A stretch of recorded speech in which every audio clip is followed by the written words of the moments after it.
Hello, hello, everyone. Welcome to Auntie Derek's Daytime Tea, where we discuss the latest celebrity tea in the news.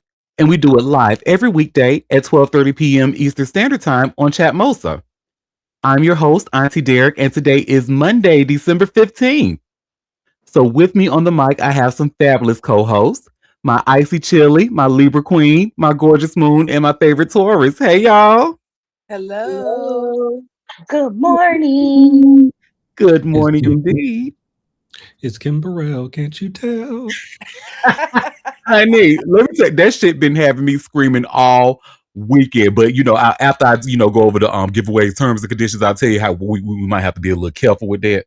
But anyway, just wanted to give you all a friendly reminder that we currently have our giveaway going on. It is now week 6 of this giveaway, the Hot Tea Cold Cash giveaway.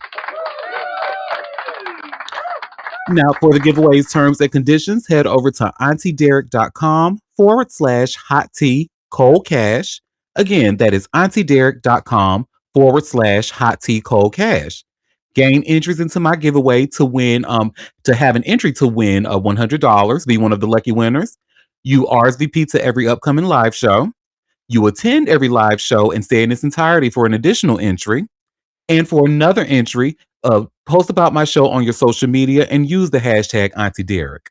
And don't forget to subscribe to a bitch so you can stay in the know. Come over to auntiederek.com and hit that big old green subscribe button at the top left. All right. So I won't keep you guys waiting. So we are here to find out who won week 5 of the Hot Tea Cold Cash giveaway. And without further ado, drum roll, please. The week's 5 winner is BB. Congratulations, baby. Congratulations, BB. And you see, BB was able to win by attending the live show and saying in its entirety. So, just to let you all know, BB has an additional chance to win. So be sure to keep getting those entries in. I'm having so much fun with this giveaway, and we have 4 more weeks to give out $100 to a lucky winner. So now unfortunately BB is not here at the moment to accept this award like we had at the Source Awards or something. BB is not here to accept this award, but I will accept it on his behalf. But BB, we will be reaching out to you, boo, to see which method of payment you prefer. And you know those 3 methods are either Zelle, Stripe, or we'll mail you a My check. bank account. Or my bank account. Okay, so now back to Kimberell. Can't you tell? Now that shit has been cracking me up the whole weekend. It is iconic, and I've even seen people do their own little versions of it. But we have got to be careful when it comes to memifying like problematic people, because you see what happened with Dr. Umar, and now you see how like instead of him, people looking at him like the problematic person that he truly is, and keep giving him money for that school that ain't gonna never be built, allegedly. Um, they memify him, and he's now they use him as a meme for pro blackness, and it's just not a. So we just got to be careful with that. But that still is funny as hell. But wait, oh boy, what's his name? Quinn, did you put that in the chat? His little interview. I can't think of his name right this second. Carlton Eh, Hughes. no, no, the rapper. He has a TV show, and Hmm. I'm only Vic Mensa is popping up right now, but it's not him. It's the Oh, other. Vince Staples. Thank you, Vince Staples. Ooh, his name was eluding me, but he at the end of his little interview, he said, "Where's the school?" Oh, yep, that Z-Way interview. That was a good interview, by the way. That shit, Z-Ways would be cracking me up, and he be asking the right question. I like Vince Staples, honey. He be, and I believe he's also a Cancer moon. So see, it's some of y'all out here be making the collective look good. It's some of y'all. But we got a bunch of tea that we could just go ahead and jump right in. So let's go ahead and jump right in, honey. Shout out to BB though. Is I it just had tea to put that time? in. Yes, shout out to BB. And yes, Chili, it is tea time, honey. And you know what we like to start off with. No, Oh, Laura, did it? release us. Diddy. Well, in his defense, this is Diddy adjacent news, so it's not totally about him. So now this first story I have, and y'all should see I have here by way of hot new hip hop. Q of Day 26 blasts Diddy's former chef for defending Don Richard. Mm-mm. Well, Diddy's former chef, Jordan Chaton, denied claims about Combs and Q's ex-girlfriend, Dawn Richard, allegedly drugging Q in the Hamptons.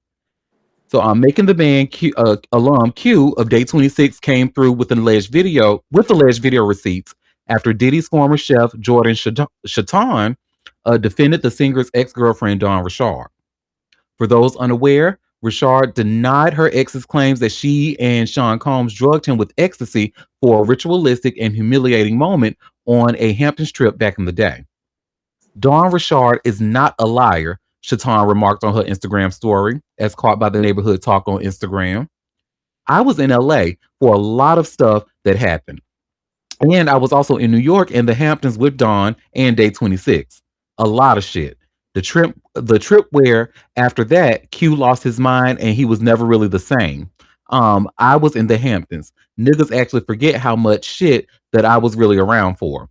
Don Richard has never been a motherfucking liar. If you guys knew, okay, working for someone that weaponizes food and punishes people, not allowing them to eat or sleep and berating them and all of that. Um, Q responded by posting a video of the bad boy mogul and others pranking Q by waking him up in his sleep, shouting, laughing, and recording at him. Um, this seems to be the moment that he referenced in his initial allegations against Combs and Richard. Diddy chef talking shit like she was there when this happened to me in the Hamptons. Y'all some liars, the singer captioned the post. How you defending somebody and something you don't even know what you're talking about, chef? No disrespect, but since you're making videos about me at the Jordan Chaton, you're a liar. You wasn't even in Hamptons when I was there when this occurred. You was just one of Diddy's chef, a cook, got fired, and got so much to say now. These allegations come amid Sean Combs' The Reckoning, the Netflix's Devices docuseries on Puff, and Diddy's ongoing prison sentence. If everything goes according to the current schedule, his release date will be on June 4th of 2028. We will see if the parties involved respond to these allegations once more. Messy, messy, messy. I just have to say, like, I always hated their relationship. This has nothing to do with nothing. But when they got, when I was watching Making the Band back then, and then when they were forming Day 26, and then when Dawn and Q, so I hated it. I said, ugh. Because to me, I don't know, to me, and I could be wrong. This could just be a me thing. But to me, it just looked almost, what's the word I want to use? Maybe incestuous.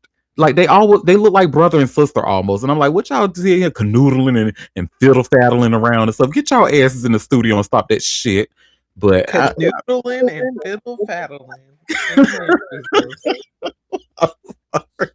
But yeah, this is crazy. Go ahead, favorite Taurus. The weirdest part to me is like, Don, what do you need with an 18-year-old? He was 18 at the time that they were dating. You can't do nothing with that. He's still a teenager, and she was a little bit older than him. It was kind of weird, but it was definitely one of those situations where we're sharing a space for so much, we get to know each other, and it just kind of becomes a thing. And I also believe by proximity. Right, and I definitely think it was the production thing as well, because they needed to have some type of through line between the two groups outside of them being singers. There needed to be some sort of relation. And you saw that with, who was it? Donnie Klang and Aubrey and D Woods and the one that sounded like a billy goat. They tried to make, yeah, what's his name? I forget, but I know exactly who you're talking about. You sound like never mind. So yeah, they just tried to make it a thing. I guess it was like a mid 2000s, late 2000s type of thing. Like, oh, they're two groups and they like each other. Oh, there's a relationship element. Let's make it interesting. The whole season was terrible, but yeah, it made sense to why they decided to make that a thing, and as it turns out, he ended up cheating anyway. So there's that. Mm-hmm. Yeah. Shout out to Day 26. Yeah. No shouting. Keep it quiet for day 26. Thank you. No way. Wait a minute. Because when it That comes was to my the graduation singing, gift to my sister. yeah, they are Ooh. singers, and I appreciate them being singers. They usually not, as individuals, they there's some opportunity for growth. We can say that, but musically, they sing down, honey. I love it, and we don't have like many guy groups out there that can really of today that can really like sing and blend like they do. So I'm here for it. But yeah, like I said, individually, there's lots of opportunity. Go ahead, favorite Taurus. Well, Auntie, quick question. Has the opportunity ever been in the room with all five of them? I just want to know. Mm-mm. And it probably never will be. Wow. Okay. The opportunity has passed, but we appreciate what they gave when they gave it, okay? Because we listen Not too to much on day singers, 26. Okay. Singers. bangers. Well, and in other Diddy news, so y'all remember the sex worker that was in the documentary that's filing his own lawsuit now, and we last read that he You tried. watched that thing?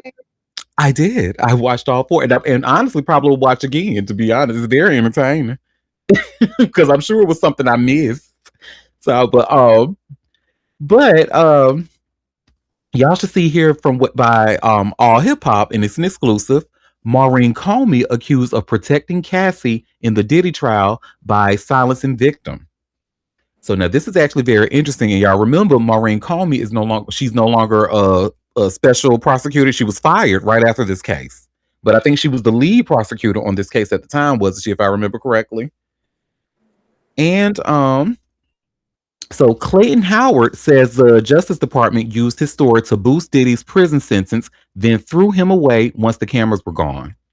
In a new motion filed in Manhattan federal court, Howard accuses prosecutors of exploiting his trauma to secure Diddy's conviction for transporting male prostitutes across state lines, then denying him every fundamental right guaranteed under the Crime Victims' Rights Act. The filing names former Assistant U.S. Attorney Maureen Comey, the daughter of ex-FBI Director James Comey, as the official who oversaw his cooperation and later tried to silence him when he attempted to testify about Cassie Ventura's alleged role in the encounters. Assistant Prosecutor Maureen Comey became annoyed when I said I wanted to tell the truth about both of my offenders, Howard said. She said I was too traumatized to testify, which I denied. Howard describes years of travel between New York, Los Angeles, and Miami from 2012 to 2019.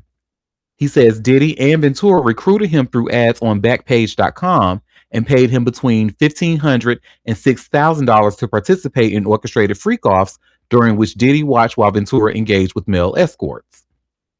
The government later used this cooperation and evidence to classify him as a quote-unquote victim, one of five under count 3, a move that increased Diddy's sentencing under federal guidelines. But when Howard tried to exercise his victim rights after the trial, he says prosecutors shut him out. He sent 3 unanswered letters, made a personal trip to the U.S. Attorney's Office in Manhattan, and had a short call with a victim witness advocate who returned his message. I'm sorry, the victim witness advocate never returned his message, excuse me. Assistant U.S. Attorney Emily Johnson finally responded, not to help him, but to allegedly deny that he was a victim at all. I have been patient and persistent, Howard wrote. The government used my cooperation when it served their interests, but now treats me as if I do not exist. Howard's frustration erupted after discovering that the government sentencing memo explicitly listed him as a victim, the same designated prosecutors later rejected when he requested assistance applying for the Backpage remission program. The federal fund will distribute more than $200 million to trafficking victims. With a February 2nd, 2026 deadline approaching, Howard says he's racing against the clock to prove his eligibility. Howard is also taking aim at prosecutors' alleged efforts to protect Ventura's image during the trial. Howard claims he was ready to testify that Cassie was not a victim of sex trafficking, but an active participant. Instead, he says Comey and others kept him silent by misusing protective orders. He argues that this selective narrative helped secure the disgraced mogul's conviction while concealing Ventura's alleged complicity. Comey's name is already back in the headlines for different reasons. And it says in 2025, she was abruptly fired by Donald Trump, prompting her to sue the Department of Justice for wrongful termination. Her ouster drew heavy criticism from legal peers who saw it as a part of a broader political purge of career prosecutors. Howard's filing now links her firing to the Diddy saga, suggesting that internal politics and public image influenced how victims were handled. And then it goes into talk about Diddy and what he was convicted of. We've talked about today, so I don't even need to read that. But yeah, that is actually, I find this to be very interesting. Now, it's one thing to, because I'm always like side with the victims and stuff. I'm always saying, and I find it really interesting that he is actually so Backpage. I guess this is like a class action from Backpage, and he was trying to. I guess they secured his services from Backpage. As a sex worker at the time, he was sick because he even said that he's went on record to say that he was drugged and stuff like that, but not just Diddy, but Cassie as well. They say the federal fund, this Backpage remission program, is going to distribute more than $200 million to trafficking victims.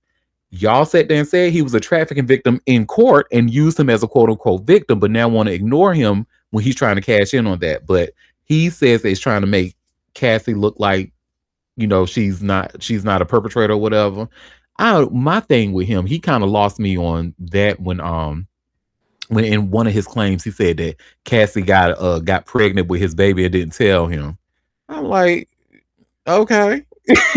Like, what you thought that was going to be like a oh no, like, okay. And I hope she aborted that motherfucker. Like, okay. But yeah, this is very interesting. So I will continue to follow this story, as y'all know. But if y'all gonna say if the federal prosecutors are going to say that this man is a victim and he's trying to cash in on that, I mean, y'all said he was a victim, right? And y'all had him testify as a quote unquote victim in court, right? I mean, this is why I should stay out of this conversation. What I learned about court was learned through Law and Order SVU. So that's that on that. So what do we have next? Oh, so the maker of that documentary, honey, he not my man today, honey. He is Curtis Jackson, an abuser, a asshole. Oh my God! Because y'all remember the first time we went over the story, I thought it was just egregious anyway. But honey, he is still going at his ex, his child's mother. And y'all see, I have this exclusive here from All Hip Hop. And you should see where it says 50 Cent ruthlessly pursues millions from mother of his son over abuse allegations. So, and remember, I have said many a time here, I said, now 50, those of us who be reading, we know. So while you sitting there pointing fingers, remember you got 3 of them pointing back at you, honey. And I said, you keep on, oh, Diddy, look at Diddy. And I was like, okay, well, sooner or later, some motherfuckers will be like, oh, well, let's talk about 50 and his shit. So now here we are. Hey, here we are. Well, 50 Cent is pressing a New York federal court to rule in his favor, after Shaniqua Tompkins, the mother of his son, Marquise Jackson, failed to respond to a lawsuit alleging that she violated a 2007 agreement regarding the rights to her life story. Attorneys for G Unit Books asked the judge to enter a default judgment against Tompkins to enforce a permanent injunction and to proceed with a damages inquiry. The company asserts that she owes more than $1 million in damages, plus interest and legal fees for breaching a contract that granted G Unit exclusive rights to her personal story. The lawsuit centers on a life rights agreement Tompkins signed in 2007. In exchange for $80,000 in future royalties, she granted G Unit Books the exclusive ability to use and profit from her life narrative. According to the complaint, Tompkins breached the agreement by releasing videos in 2023 and 2025 that details her relationship with 50 Cent and her role in his early career. The company states that those disclosures, which she allegedly sought to monetize, destroyed the exclusivity that G Unit paid for. The court filing argues that the videos stripped the company of its ability to control the narrative, which was the foundation of the original agreement. G Unit's legal team also laid out their attempts to serve Tompkins with the lawsuit. After several failed efforts to deliver the documents to her home in July of 2025, they used a legal method under New York law known as nail and mail, which involves posting the papers to her door and mailing them. Tompkins was required to respond by September 10th of 2025, but failed to do so. The filing also cited widespread media coverage following All Hip Hop's initial report, asserting that this proves Tompkins was aware of the case. G Unit's complaint brings three legal claims: breach of contract, breach of the implied covenant of good faith and fair dealing, and a request for a declaratory judgment. The company seeks the court's confirmation that the indemnification clause in the agreement is enforceable and that Tompkins must pay damages, costs, and attorney fees. They also request that an order be issued blocking her from posting any other further content that violates the agreement and directing the removal of existing videos. The legal push comes as 50 Cent's Netflix docuseries, Sean Combs' The Reckoning, which he executive produced, continues to dominate the streaming charts. And then it goes on to talk about what the four-part series is and blah, blah, blah, blah, blah. So I'm going to just skip that. And then it ends with Tompkins has not issued a public statement and has not yet filed a response in court. If the judge grants G Unit's motion, the case will proceed to a damages hearing in early 2026. That is a motherfucker, honey. That's a motherfucker. He knew what he was doing. You took this vulnerable girl back in 2007 and was like, hey, let's do this. We're gonna tell your life story, this, and that. We're gonna do this, and you have her sign a contract, sign her. You know what? Go ahead, favorite Taurus. That's not a motherfucker. That's you're mean. Not today, honey. But see, unlike Shaniqua, honey, see, I don't sign paperwork without reading it, honey. You got me fucked up. So, that's crazy. Yeah, and because he wants to control the narrative. So now she's talking about her abuse that she's experienced with him. He's like, no, fuck that. I'm gonna sue you, girl. We already established this in 2007. You don't talk about nothing. And as far as you're concerned, I'm the best man you ever had. So, listen. 1 + 1 is 2, honey. This is an abuser, allegedly, a litigious abuser, allegedly. So, but it's your man, and your sister wife talking about the orgasms, please. Oh, child. Yeah, and I exactly. love it. Are you not ashamed? Are you not ashamed? Just a little bit, a little tink. A little. Just a little of embarrassment. Embarrassed? Are you not embarrassed? Just a little bit of an embarrassment. Embarrassing. So yeah, that's. I'm gonna follow this story too, honey. But he is something else. He been fucking with her for the longest, and his son. He just been fucking. That's why they don't fuck with him. He just been fuck with him just because he can. Oh, honey. Well, speaking of people who've been fucking with people, honey, Russell Simmons said Kamora Lee been fucking with him and won't let and she's been put in place. She won't let me see my grown ass kids. Oh my God. Kamora won't let me see my daughters, even though they're grown as fuck, dating old ass billionaires and shit. Oh, but girl. Anyway, so I have this article here from TMZ.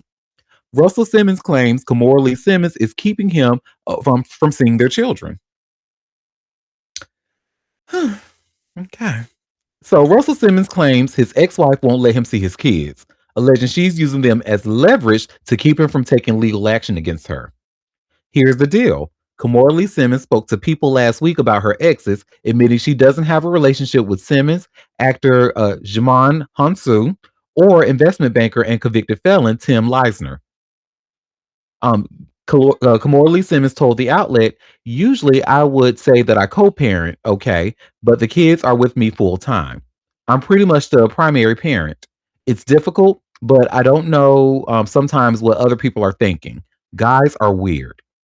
Well, Russell clearly feels Kamora is not giving the full story of their relationship because he took to Instagram to vent his frustration. First, by mentioning he gave her $50,000 a month for 20 years and calling himself her best and only friend. He then writes, "I'm the godfather to your three other kids until one day you stole my stock. I have been fighting for my kids' love and my bread ever since. You threatened that if I sued you, I would never speak to my kids ever again. There are two sides to every story." Worth noting, Russell and Kamora's kids don't seem like they're much interested in a relationship with the music star because on Father's Day 2023, Aoki and Ming both roasted him for never being around, and Aoki even shared tense texts she exchanged with Russell. We've reached out to Kamora. So far, no word back. Mm-mm. Mm-mm. I'm just like, dude, like, 3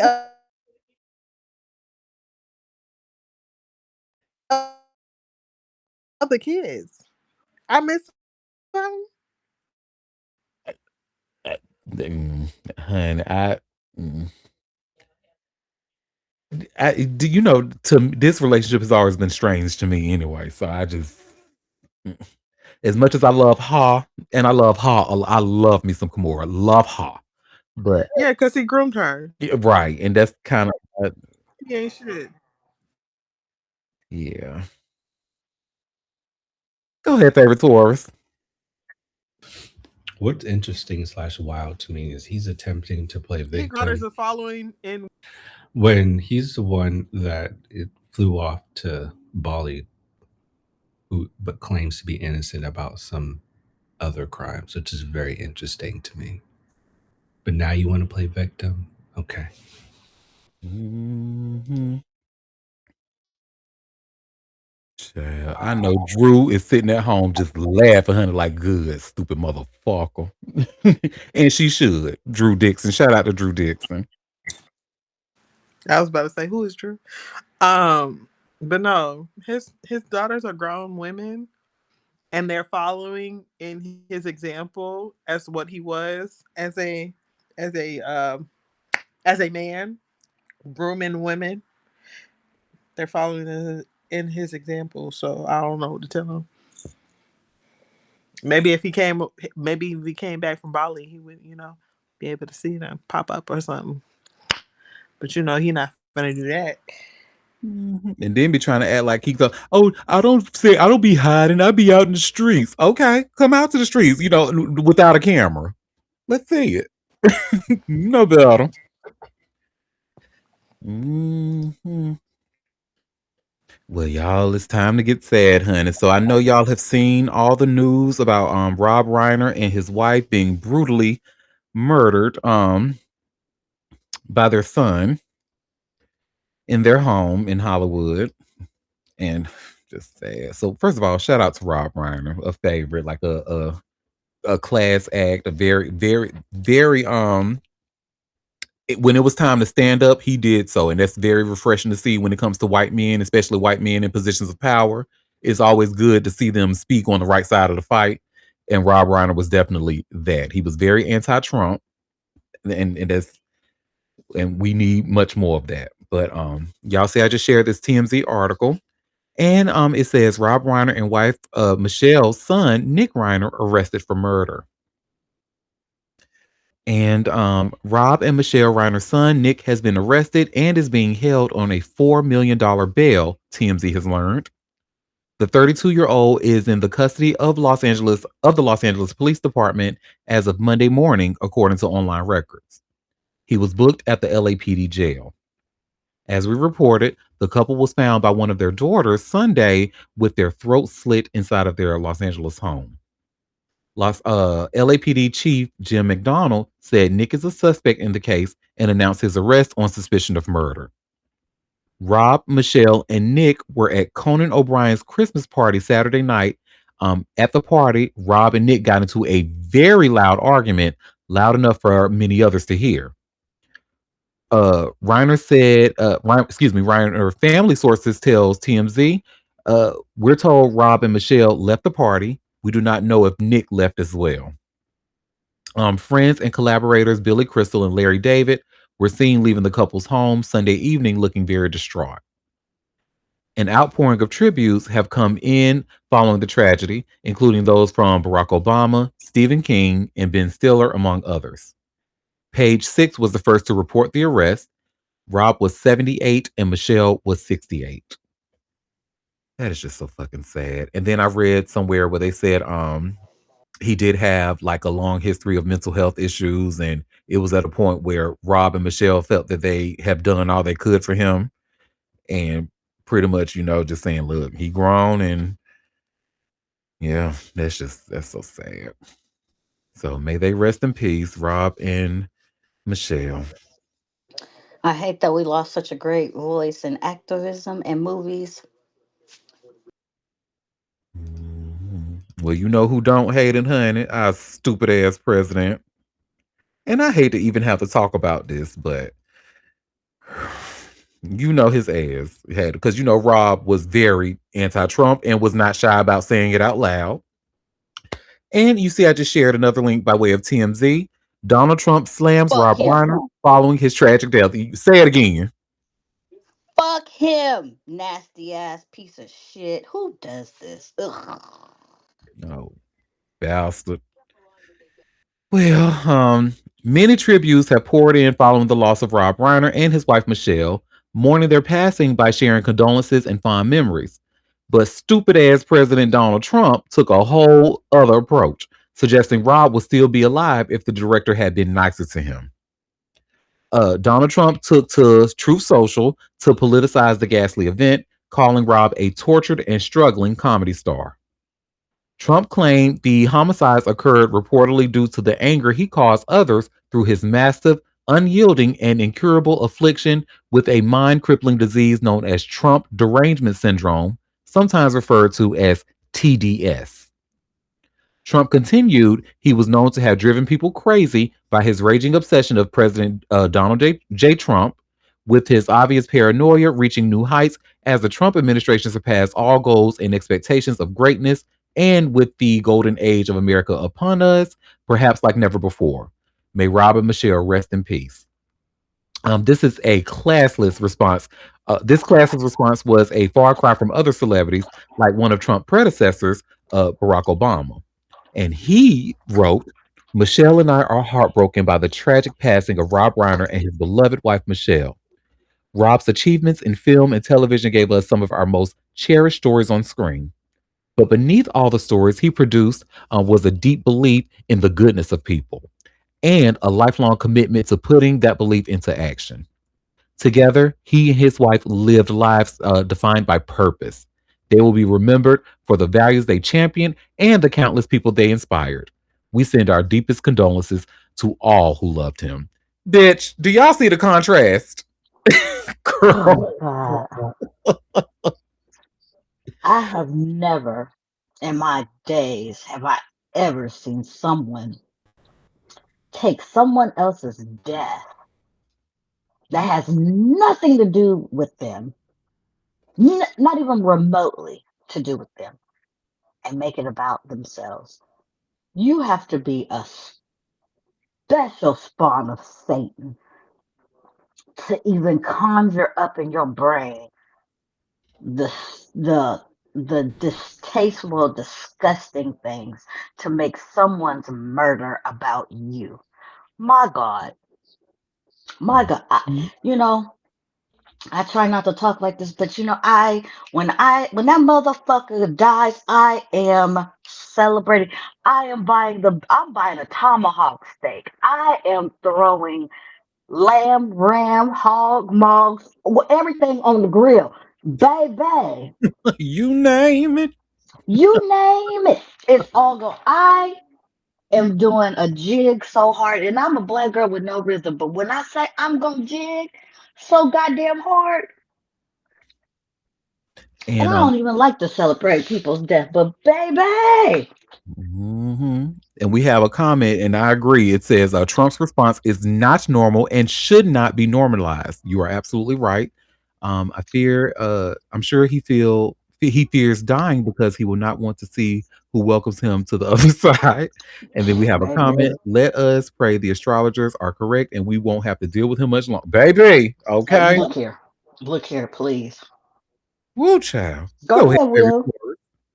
So Miranda, since you don't have rhythm, and the Mhm. rhythm requires a jig, will you be doing a jug instead? Baby, that day I'm gonna have some rhythm because I'm gonna have a little bit of buzz on me. Because I'm gonna be taking shots and I'm gonna be celebrating. So I have a little bit, you know, I have a little bit of alcohol so I can get out of my head. I am such a thinker that it messes me up. I get in my own way. That's the only reason. But it's gonna be a jug, a jig, a doo wop, a boo bop, a twerk, a butterfly, a tootsie roll. It's gonna be everything. Okay? Work. Pop, lock, percolate. I'm doing it all. I can't believe y'all let a 80s, 90s tabloid loser into being president. I can't believe this is our reality every day. Mhm. I cannot believe that. Because y'all stupid. We got to put up with the smart people. Got to put up. The smart people been trying to tell y'all fucking asses since 2000. Not even since 2016, honey. Even before then, when his ass was even thinking about running for I office, just, we was I like, just, no, no, that's not a good no. idea. No, I don't know how y'all believe somebody who bankrupted every piece of company that they had, who was not even rich. Y'all let him fake it until he actually stole it.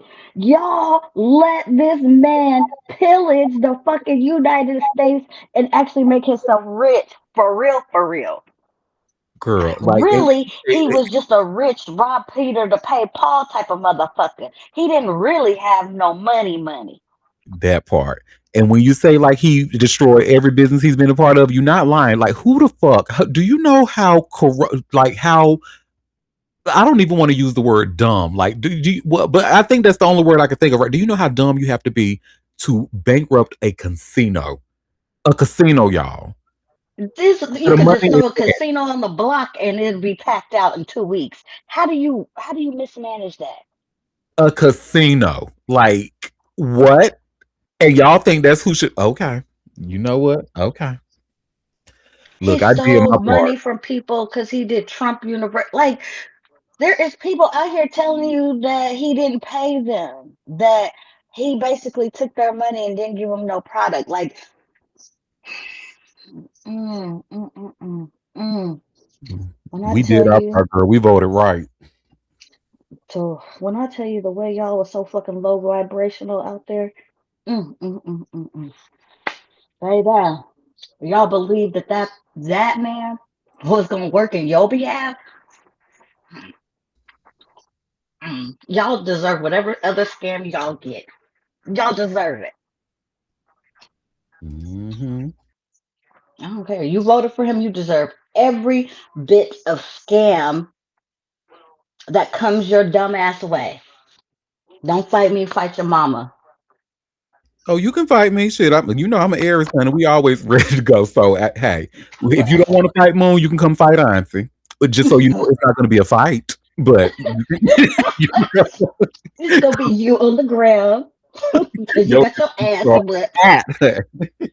Shit. That is, ugh, I'll be so mad every day that we gotta wake up.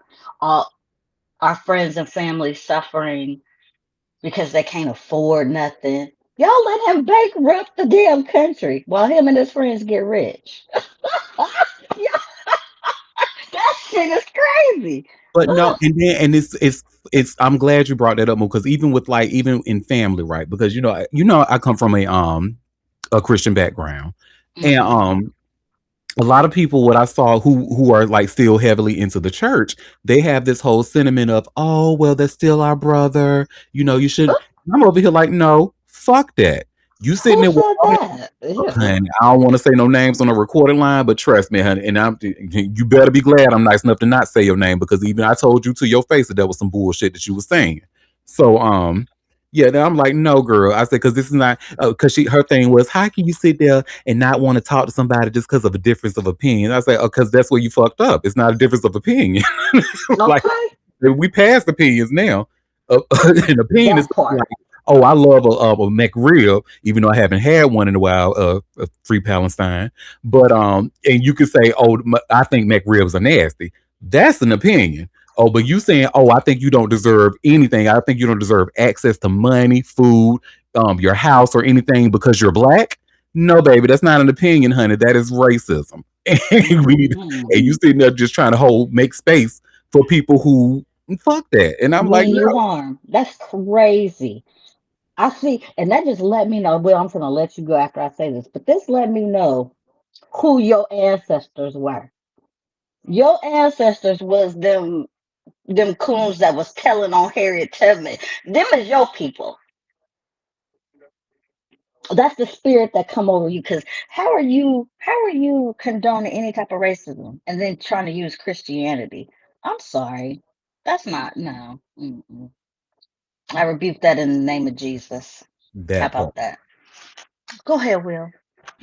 No, I just wanted to echo Auntie's sentiments because I still cannot believe we're in the year of our Lord 2025 and people are still having the cognitive dissonance to not recognize that this is about who deserves to live, who deserves humanity and who does not, and we're still having Okay, this discussion to this day. It makes no sense to me. It shows none whatsoever. and it shows the lack of empathy that the majority of people have in this country, and it speaks to the extreme individualism of Mm, this country is built off of, and which is why there is so much division amongst even within our own group or the folks on the panel within our own group, and it kind of extends into the country at large. It still blows my mind to this day. I have an idea of how we got here, but mhm. in but my mind is still thinking about like how in the world can we How? get Because how ain't it crazy? yeah, and how can we get out of it if at all possible? Because this is not sustainable. We're showing that it's not sustainable. It's Not like even. society's being stuck together with like popsicle sticks and Elmer's glue at this point, and they're trying so hard to jimmy rig some shit into working when it's not meant to be so. You know, Mm, mm. it's just crazy to Preach. me. Talk about it, Will. Look, Mhm. we are out basically out here on fumes and vibes, out here trying to survive. Exactly. And that's why I don't have many fumes to hold space for people that be, nope. We not, no, fuck you and fuck your pseudo, your pseudo Christianity superiority. bullshit you got Right. going on. To hell with that. Well, y'all were talking about rhythm earlier, honey. Speaking of rhythm, so the man who recorded my theme song, even though it was recorded 5 years before I was born, that song "She's a Bad Mama Jamma." Oh Um, yeah. yeah, unfortunately, he passed away. He's no longer with us. I'm at 72 years old, and y'all should see where it says here. Call That Jerry Carlton. curl. He's a bad That mama Jerry Jamma. curl is Oh, baby, iconic. Just let your soul glow. I love it. Well, Carl Carlton, best known for his smash hit "She's the Bad Mama Jamma," has died at 72 years old. The sad news was confirmed by his son Carlton Hudgens II, who announced his dad's passing on Facebook, sharing a throwback photo of the late singer and writing, "Long hard fight in life, and you will be missed." The cause of death hasn't been revealed, but the passing comes 6 years after the singer suffered a stroke.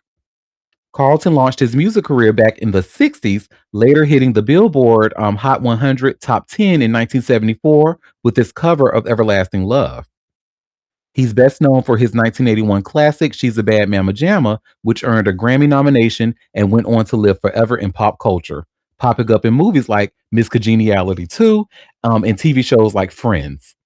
Carl was 72, and may he rest in peace. Honey, they forgot I guess because TMZ got so many white people working over there, they forgot that the best move of all the time that the song was featured in. Two can play that game when Shantae was walking, honey, and they had that playing in the Hmm. background. That famous walk. Hey, Mhm. girl. And then she goes around, bitch. Go ahead, favorite Taurus. I think this is one of the most difficult aspects of 2025. Like on top of all the bullshit that's going on the governmental level, for the culture, we've lost so many of our icons and our legends that are no longer on this earthly plane. That I think that's what hits me even more so than everything that's going on, because we well, me, I fail to recognize, I think a lot of people fail to recognize how impactful and influential they have been to culture. Like Carl Carlton, like on top of, with that one song, She's a Bad Mama Jamma, how many times that's been sampled and been part of other iconic hits. Like him being the foundation of a lot of the music and art that we consume. It's a lot, and of course the other artists that we lost this year as well. It's a heaviness to it. I didn't realize it would impact me in such a way. So yeah, rest in peace to this icon. Yes, very much so. Yeah, this weekend definitely was a lot. Yeah. Felt very overwhelming. And a Yes. lot of people may not know who Rob Reiner is, but look, all the movies from my childhood, honey. I can't tell you how many times I watched The Princess Bride. I cannot tell you how many times I watched that movie Mhm. as a kid. Mm-mm-mm. Well, honey, it was a crazy weekend indeed, and that crazy ass Trey songs didn't make it any better, honey. What? What did his stupid ass do? God damn it. Anytime, any opportunity that he has to show his ass, oh, he's going to take it quickly. Yeah. And sure enough, you see where I just shown here by TMZ, Trey Songz charged in connection with two criminal cases in New York City. Oh my God. So Trey Songz is back in trouble once again, charged over the weekend with allegedly destroying property at a hookah bar in New York City and assaulting a nightclub employee earlier this month, according to court records. The latest incident involving the triggered singer occurred in the wee hours of Sunday at Mira NYC Hookah Lounge in Midtown Manhattan. Court documents state Trey intentionally damaged more than $1,500 worth of hookah setups, DJ equipment, and sofas. After his arrest, police did a computer check and realized Trey was wanted for a second crime in which he allegedly assaulted an employee inside Drama nightclub in Times Square on December 4th. Trey reportedly grew irritated when club workers instructed him and his crew to leave because it was closing time in the December 4th incident. Our sources say one of the employees grabbed Trey's arm, prompting him to allegedly punch the worker in the face and cause him to suffer swelling and substantial pain. Prosecutors charged Trey in both cases, slapping him with 2 counts of assault, harassment, and criminal mischief. Excuse me. Trey pled not guilty to the charges at his arraignment in Manhattan criminal court and was released without bail. Trey's attorney, Mitchell Schuster, defended his client in a statement to TMZ, saying the singer is cooperating fully and looks forward to the facts coming to light. Schuster also addressed Sunday's incident, stating Trey was confronted by individuals who instigated a confrontation and attempted to surround him. The lawyer went on to say Trey's security intervened to protect him and contain the situation, and an altercation occurred in the ensuing confusion. Schuster added, public figures are often treated as targets for instigation in pursuit of headlines or financial gain. We are confident the facts will speak for themselves. Honey. And when the facts come out saying that your client crazy as shit, then what you gonna do? Then what you gonna say? Because honey, this is not an isolated incident. Trey been songs, honey. And you know who been trying to Okay. tell us for years? Kiki Palmer. He is. He don't deserve nice things. Mm-mm. Sagittarians, it's time for y'all to have another meeting about one of y'all members. Oh, He lives up to the terrorist name. Okay, got it. Hmm. And that probably leads me to believe why that altercation happened. Because let me see when his birthday was. Because this happened on December 1st. He probably was mad that his birthday celebration was being cut short at it's too early at 4 a.m. Oh my God, it's so early. How can you do this to me? But let me see. Trey Songs. Let me see when his birthday is. Oh, November 28th. Okay.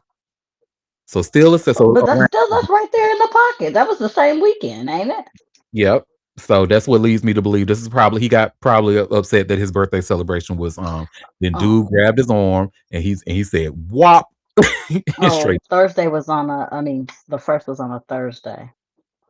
But Mhm. yeah, I'm still birthday week, like still in the vibes. Them two, well, week before and week after, people always celebrate. Still in that time. And when he gonna stop being a piece of shit? Golly. Honey, I guess the same time Isaiah Ryder will, honey. You, he still he back in the news from You yesterday know, last week. you know it, honey. Well, and it's the same thing from last week, right? So I just shared this TMZ article, and you all should see where it says here Isaiah Ryder blindsided by protective order that led to arrest. And he says he was never served.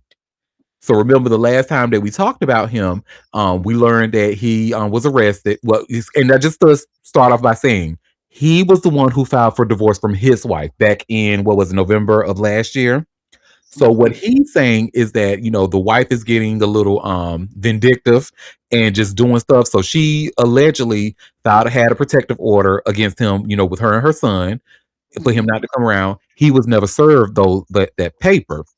He was never served that protective order. So when he just around and he said they've been co-parents and all, well, he's going to talk about it. So this is about y'all know I like to call this my coffee break video. So Oh Lord, you already need a coffee break already. you know it, girl. But what he was saying was really interesting. And so give me 1 second. Let me share my screen. And he was just pretty much saying they were co-parenting. So he don't know how this, and he feels that she's being just nasty because he wanted to divorce her, and he's not a violent person. He says. So let's see what he has to say. To brief you guys, I filed for divorce. We thought, we've been co-parenting. I've been around my kid. I've been around her for the last 6 months. Unbeknownst to me, she filed for a protective order in July. So we're in the 12th month. I go home, and she's a little upset because she finds out that I filed for trial to prove up the divorce, and we have a court date. So I went home. There was a brief conversation. I'm outside relaxing. The police come up and tell me about a protective order from 6 months ago, unbeknownst to me.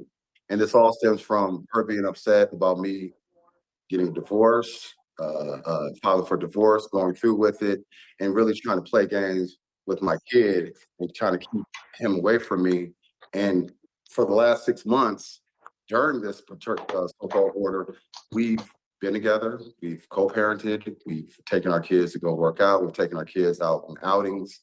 We have a 4-year-old and a 15-year-old. So I was just blindsided by this, and really, this is more out of I'm not violent. I've never even spanked my child. I've never even hit her. So this order is just really it's not fair. But I'm dealing with it, and I'm going to get it squashed. And even after the order, she came to my place where I live and kind of started a conversation. It just popped up and started, trying to conversate with me. And I was telling her, like, you have a protective order, although I'll get it, erased, but you're not even supposed to be around me. How do you even know where I live? So moving forward, I'm just trying to do the right things, trying to have my lawyer kind of represent me and guide me and tell me where I should go from here. But I definitely had to say something in my defense because, it's definitely not true. And there's two sides of every story. And, instead of two people getting a divorce, it's being held in public eye. And I really, I really would not like, I really don't want that for me or my children. But at the end of the day, I have to defend myself and move forward. People break up, people divorce, and it doesn't mean there has to be war like this. The orders from July 3rd, I had no idea until December 5th. So during that 6 months, we've been around each other, with kids, interacted, co-parented. She's been at my house, I've been at her house, with no issue, no incidents or anything. And I had no idea this was going on. And once I told her that, no, I'm going to go through with the divorce, that's when she had the police come over to the house and they detained me. And they said, indeed, there is a protective order from 6 months ago. They thought it was really weird that we're around each other, we're together, been around each other for the last 6 months. They found it highly unusual. But yeah, that happened. So I went to my son's game. I left without incident, without talking to anyone, just watched his game. I left. I'm about 4 miles down the road on the freeway. Police immediately pulled me over. That's why I know I have a tracker, which is illegal. I've already located the tracker. They pulled me over and detained me for about 30 minutes. The order was so fresh, it wasn't really in the system. But after a while, they said, "Well, we're gonna take you in and arrest you. We don't know what's going on, but supposedly you're not supposed to be at the school, not even to watch your son's game." So that was a shock to me, and that was news to me. And so from there, I went to court the next day, and I have court coming up here next week to squash this warrant. And she's been in contact with me during, which is she's not supposed to. So I'm very confident in my lawyer and myself that I will get this protective order erased from my child, and me and her will deal accordingly legally with this with the proceeding of this divorce. To brief. And then it ends with let me see, I wanted to read this part where it had about his lawyer. Okay, so he got a 5-year-old. Say what? He said he had a 4-year-old and a 5-year-old. That's what I said. Maybe I heard that wrong. Maybe he just No, said you a didn't 6-year-old. hear that right. I really said, oh, well, maybe he said 6-year-old and I just misheard it. And then it goes on to say Ryder adamantly denied ever getting physical with his wife or their kid, and he hopes to clean the mess at his next court date. His attorney, Benjamin Taylor, told us his client is innocent, echoing the Hooper's claim that he is not a violent person. As for the how the protective order was granted in the first place, Taylor said it's an easy process in Arizona, and essentially said judges can just hand them out like candy if the person being accused isn't present to defend themselves. Taylor said Ryder will fight the order of protection all while moving forward with the divorce proceedings because he wants to be able to see his kids. So after all that, I don't believe a single word he said in that video, honey. Not one word of it. And I hate, and you know, I don't believe didn't a really single either. word. Honey, all I did was one simple Google search, right? Because you know I don't know who this man is. You know I don't know sports from the rooter to the tutor. So I said, if he's saying he's not a violent person, then maybe I won't be able to find like any allegations or anything. Bitch, I did a simple Google search. Isaiah Ryder arrested. And the shit that I saw, honey, dating back all the way back to 1995. Oh, girl, bye. That is a very violent man, and what he's trying to do is get out in front of the he's trying to get out in front of the story.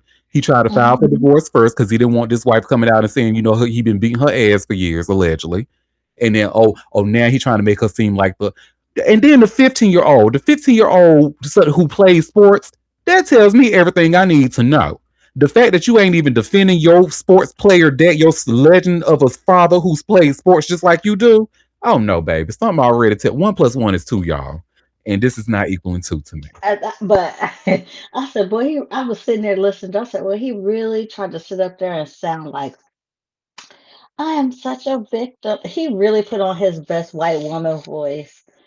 And it was like, I am a victim. I had no idea. And I just wanted to divorce her.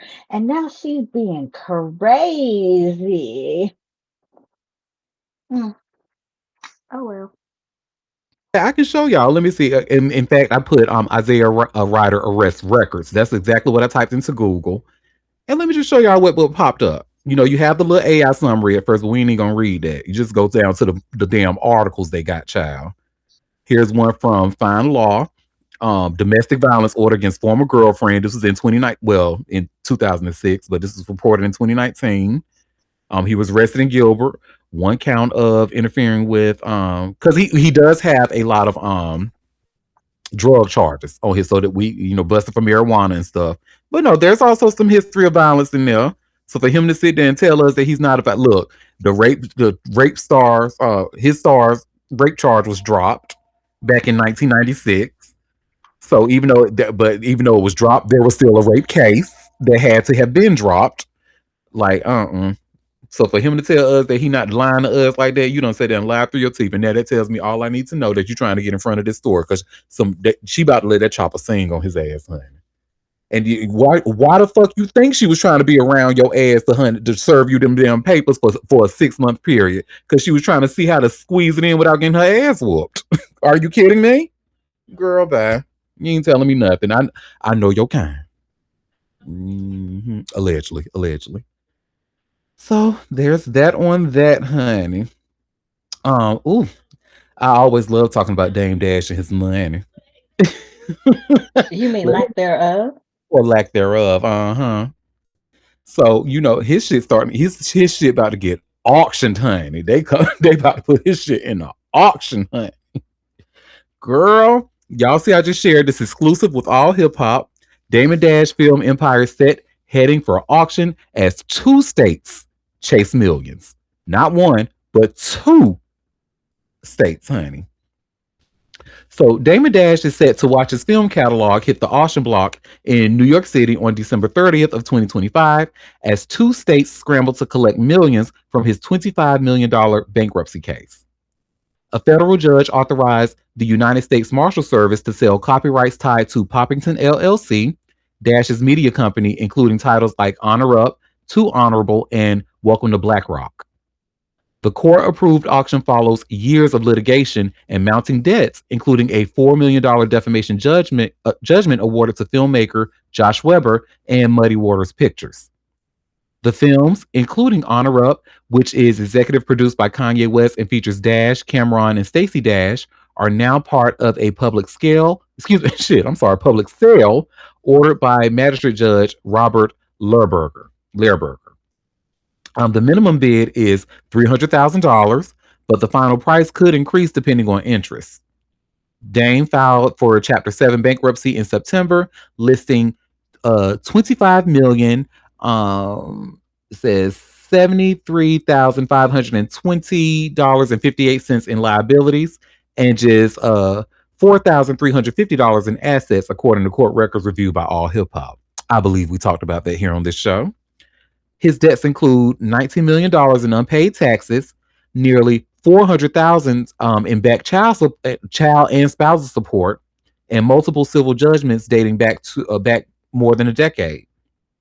The bankruptcy filing was intended to pause collection efforts, but the court ruled that assets already seized by the marshals were not protected from sale, allowing the auction to proceed.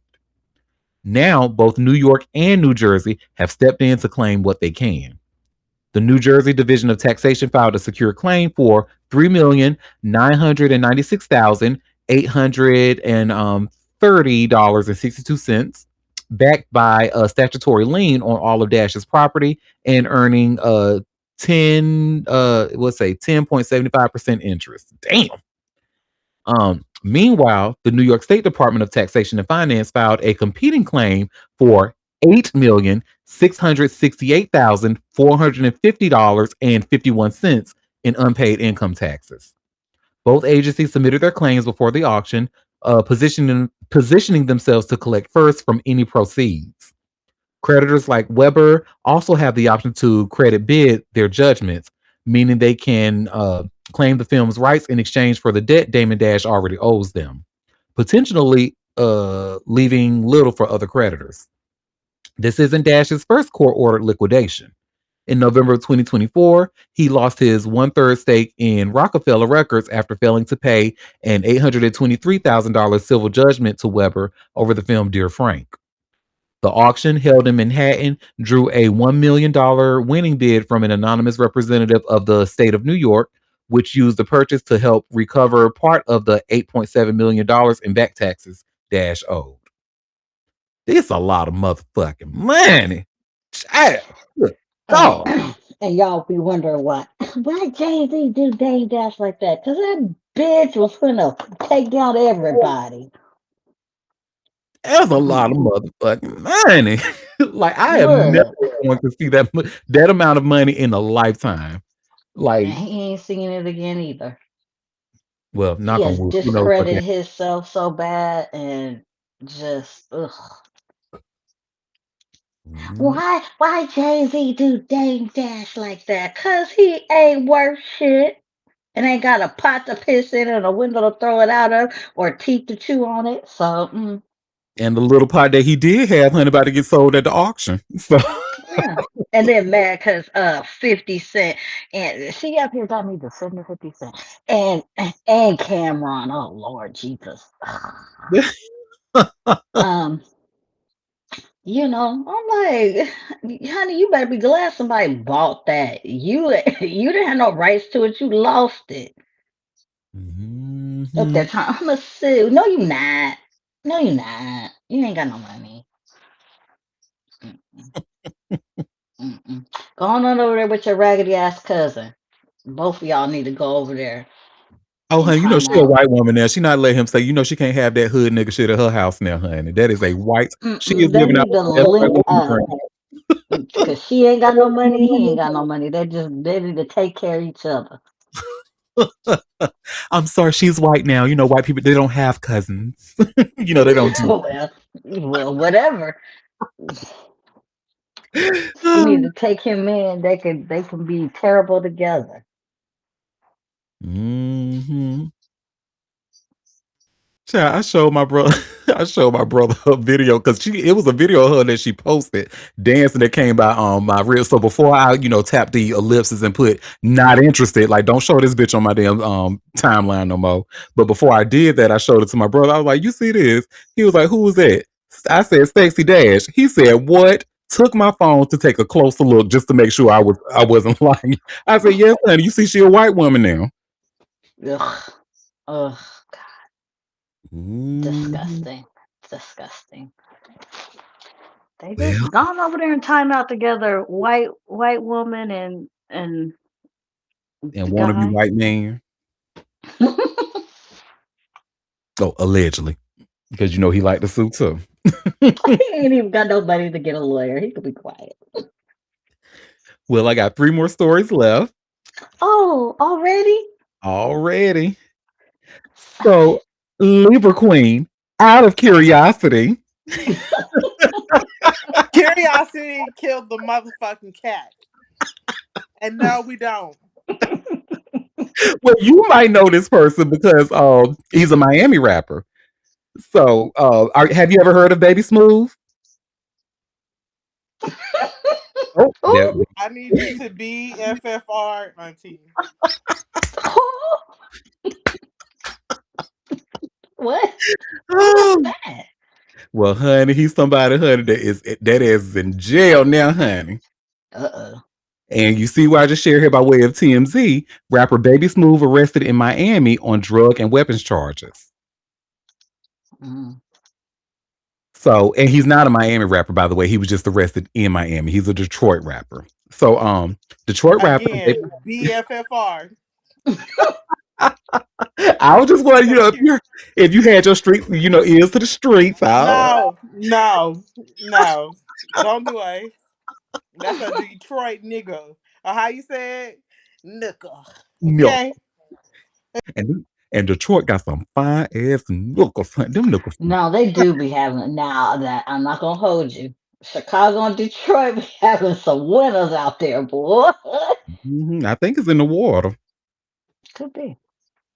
Hmm. Not saying he is, but Oh no, Baby Smooth. He must not have been drinking the water. So, but Baby Smooth was arrested earlier this week on a number of drug charges, but he swiftly posted bail. Here's the deal. Smooth, whose real name is Jalen Deontay Parker, was pulled over in Miami late Wednesday night while driving a heavily tinted yellow Lamborghini.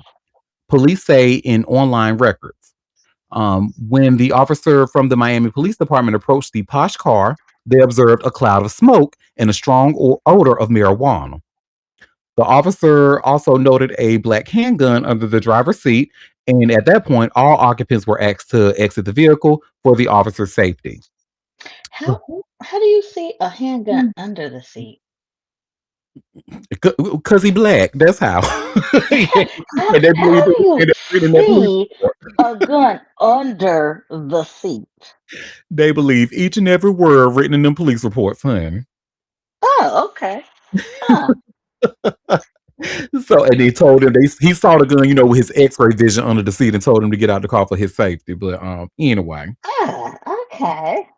Huh.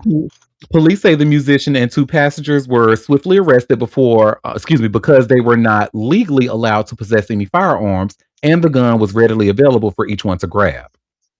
The vehicle was then searched, which is when police say they found the Black Taurus PT 809 gun with 16 live 9mm rounds in the magazine, as well as one live round in the chamber, plus a yellow pill bottle in a hidden compartment containing suspected oxycodone, Xanax, and chill. I'm about to tear this word up, honey. Is that tizanidine hydrochloride? And they said Baby, my Describble ain't even working on that one, okay? well, whatever they say, it's a prescription muscle relaxant. Okay. So, police also say they discovered a yellow backpack with $30,000 in cash, 81.9 grams of suspected marijuana, 12 canisters of suspected THC wax, and a bottle of promethazine, a prescription antihistamine. Smooth told authorities he didn't know who the gun belonged to, but confirmed the yellow bag was his. They claimed. Smooth was charged with 7 felony counts in total, 4 for being in possession of a controlled substance with an intent to sell or deliver while armed, 1 for being in possession of marijuana with intent to sell or deliver while armed, 1 for intending to manufacture or sell prescription drugs, and 1 for carrying a concealed firearm. The Losing My Mind hitmaker was released from custody Friday after fulfilling a $1,000 surety bond. We've reached out to Smooth for comment. So far, no word back. Honey, he was about to build his own pharmacy, honey. He even got shit up in there we can't even pronounce. Like, well, they love going to jail out of state. Honey, Florida and Texas is not the places y'all want to go to jail. Them is not it. no. And this was just the like I'm sure that he absolutely did have all that stuff on him. Yes, I'm not, negating all of that.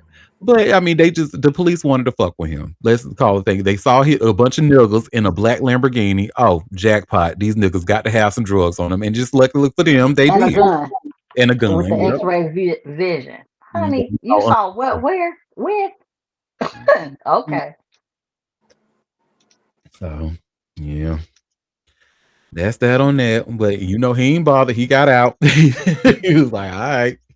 And then TMZ talking about they reached out to him. Y'all not gonna hear no response back. He don't even want y'all talking about this. Okay.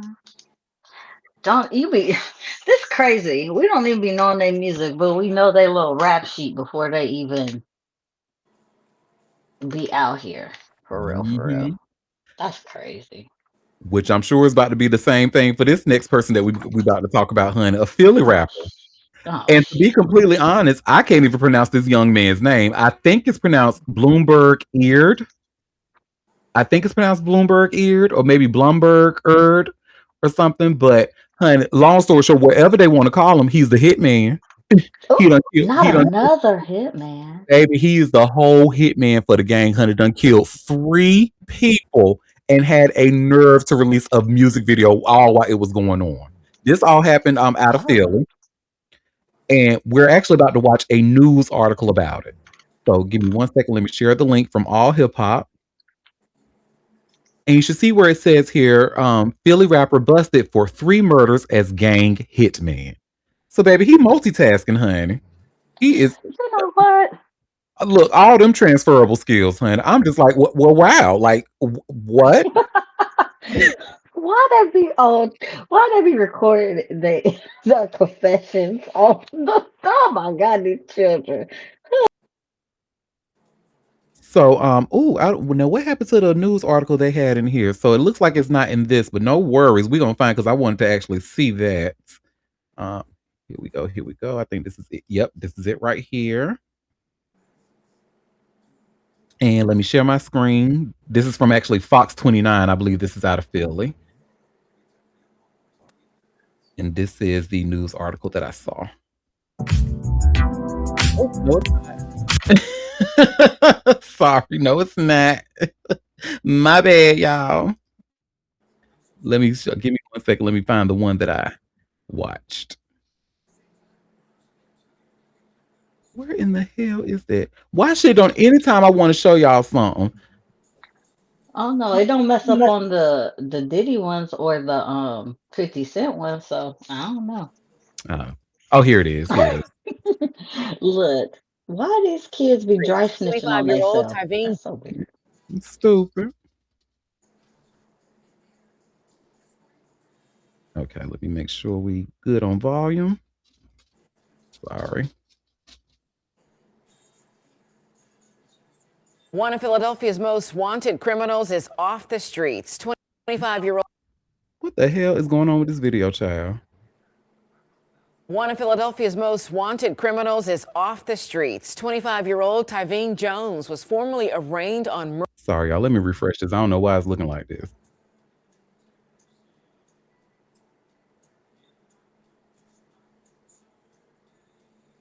Off the streets. 25-year-old Tyrone Jones was Maybe it formerly just don't want us arraigned. to full screen it, so I won't. One of Philadelphia's most wanted criminals is off the streets. 25-year-old Tyrone Jones was formally arraigned on murder charges today, 24 hours after his capture following years on the run. Jones is accused of 3 homicides that prosecutors say stem from his role as an alleged hitman for a brutal gang. Action News reporter Elizabeth Worthington now with the story. An anonymous tip led U.S. Marshals to the Stratford Court apartment complex in Lansdowne Wednesday morning, where alleged hitman and gang member 25-year-old Tyrone Jones was arrested. Jones has been a fugitive since April of 2024. Jones evaded law enforcement by using the resources of his group to frequently change locations within Philadelphia and nearby counties. The arrest of a fugitive wanted for murder came as a shock to people who live in this apartment complex. A hitman and this I don't know, we have a lot of old folks and that's kind of about it. I have never seen that guy before. Jones is accused of killing 3 people between 2020 and 2022. 16-year-old Hayward Garrison in August 2020, 20-year-old Wesley Rodwell in May 2022, and 23-year-old Ryan Finley in a shooting captured on surveillance camera in September 2022. Investigators believe Garrison and Rodwell were rivals of Jones, but officials wouldn't comment on the motive behind Finley's killing. Street groups today are on notice that we will continue to work together to take them down. Action News has learned Jones was arrested on gun charges back in 2020, about a month after he allegedly shot and killed 16-year-old Garrison. And in 2022, a little over a month before the shooting of Rodwell, he was sentenced to 3 years of supervised probation. We're waiting to get a comment from the DA's office on that. For now, Jones is due back in court on December 29th. I spoke to his court-appointed attorney today who says he'll prepare a vigorous defense. Outside police headquarters, Elizabeth Worthington for Action News at 10 on PHL 17. A vigorous defense, huh? How can you vigorously defend that? Especially when they got one of the shootings caught on camera. How can you vigorously defend the killing of a 16-year-old boy? Like, what? Oh, Ooh, child, that's just crazy. I'm like, wow. And then, like, because I didn't know this is way too young for Auntie, so I didn't know about any of this going on. And then when I Googled his name, I actually saw, and even TikTok searched his name, I actually saw like people talking about how he was kind of like looked at as like as inspirational, because somebody thought that was a good idea for him to be like doing all that and then making music videos in the time where he's on the run and he's a fugitive. Mhm. Because you saw what they said, he was a fugitive since April of last year, and just finally getting caught just now. So, mm-mm, These poor babies. crazy. Mm. God bless. God bless indeed. Well, the last story that I have for us today, we're going to talk about Black Lives Matter in Oklahoma City, honey. Mm. Yeah. So you should see where I just share here by way of all hip hop. Oklahoma City Black Lives Matter boss charged with wire fraud over $3.15 million bail fund embezzlement scheme. That girl. Child. So So low, sweet cherry. exactly. I'm So her name so um tired. Tashella Dickerson, but I think they call her T. Cherie Dickerson. But Tashella Dickerson has been charged with it says charged with embezzling 3.15 million from Black Lives Matter Oklahoma donations meant for bail funds and using the money for luxury vacations and real estate purchases. Mm. The 52-year-old executive director faces 25 federal charges after a grand jury indictment was unsealed on December 11th. Prosecutors say she deposited returned bail checks into her personal accounts rather than into the organization's accounts between June 2020 and October of 2025. Dickerson spent the stolen funds on trips to Jamaica and the Dominican Republic. She also bought 6 properties in Oklahoma City, a personal vehicle, and dropped $50,000 on food deliveries for herself and her children. The scheme targeted funds raised after George Floyd was murdered by Derek Chauvin in 2020.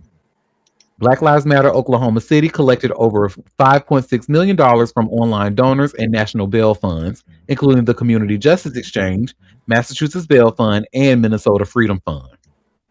These organizations sent grants specifically to help post bail for protesters arrested during racial justice demonstrations. Mm. When bail money was returned to Black Lives Matter Oklahoma, the national group sometimes allowed the local chapter to keep the portions to build a revolving bail fund. But Dickerson allegedly had other plans. She's accused of funneling at least 3.15 million into her personal accounts and going on shopping sprees that cost tens of thousands of dollars. The FBI and IRS investigated the case after discovering Dickerson submitted false reports to the Alliance for Global Justice. AFGH served as BLM's OKC's fiscal sponsor since the local chapter wasn't a registered tax exempt organization. Dickerson told AFGJ that she used only funds for tax exempt purposes. She didn't mention the luxury trips, property purchases, or personal expenses. This case adds to the growing scrutiny of Black Lives Matter's financial practices nationwide. Other BLM leaders have faced similar fraud charges in recent years for misusing donations meant for social justice work. Dickerson faces up to 20 years in federal prison for each wire fraud count and 10 years for each money laundering charge. The maximum fines reach $250,000 per count. Mm.